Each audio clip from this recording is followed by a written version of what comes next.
keeping you connected in more ways than one. This is Doc TV. Oh, yeah. Oh, yeah. I'm back, baby! Fish porn. Is he the pizza man or a fisherman? Stiffly supported by Aurelia Trim and Door, serving your every need for nailing trim, large hung doors, and more. Aurelia Trim and Door, 1084 Brody Drive. Everyone welcome from behind the Aurelia Square Mall. They are just fishing stories, folks. Oh, they are. Fish porn. Oh, yeah. On 104.1 The Doc. Who writes that stuff? Oh. All right, today's fishing story is simply called Judy's Big Bass.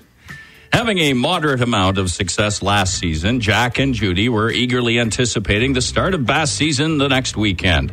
Jack had convinced Judy to go along with him on his bass fishing ventures, as she'd actually taken a shine to the sport, outfitting her own small tackle box with the latest tube jigs, crankbaits, twitch baits, sinkers, and bento baits. Oh, yep. Well equipped. But when Jack and Judy hit their favorite little hole just off Sultry Island on that final Saturday of June, neither were prepared for the foe they were about to encounter. They each had their own little fishing kayaks, so Judy pushed off from shore first and Jack off second. No, it wasn't long in this tiny little bay that Jack landed his first smallmouth, a greenish 2-pounder, thrashed about, put up a good fight. Each took turns hauling in some fairly good-sized lunkers, keeping a couple for shore lunch later, but putting most of them back. It was a good hour or two into their journey when Judy switched over to her favorite presentation, a Williams Wiggler with a jerk jig and leader. Now, all of a sudden, on the first cast, one of the biggest fish either had ever seen broke the surface, swallowing Judy's offering like a Marmaduke on a hot dog. Well, I've got to tell you, Judy's bass was impressive. She had one of the nicest basses the free world has ever seen. Judy! Waddling back and forth, her bass rippled with muscle. On one hand, smooth and slippery, and yet firm and ferocious.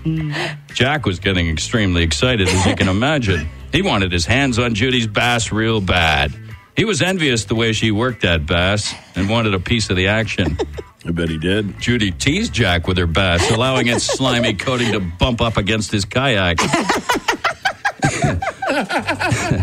But soon it was time to land this incredible specimen, and she'd need Jack's help. So he relinquished the tight grip on his own rod and focused on Judy's bass. Alas, after trying and failing with the fish net, Jack grabbed Judy's bass with both hands and instantly felt its raw, naked power. Judy most definitely had a bass for the ages. And in the years after this cozy little outing, they would speak regularly of Judy's bass. In fact, often after a few beers, she would proudly parade her bass right in front of Jack's friends. Yes. He was almost embarrassed, but certainly proud of his wife's bass. So proud, in fact, he took the time to mount that baby in a dark corner of the basement. Long time ago. And now Judy's awesome bass is on display for all to see. Go, Judy. Work Go, it. Judy. That's right. Work that bass, Judy. Yeah, work it. Remember, folks. It's just a fishing story. Keeping you connected in more ways than one. This is Doc TV.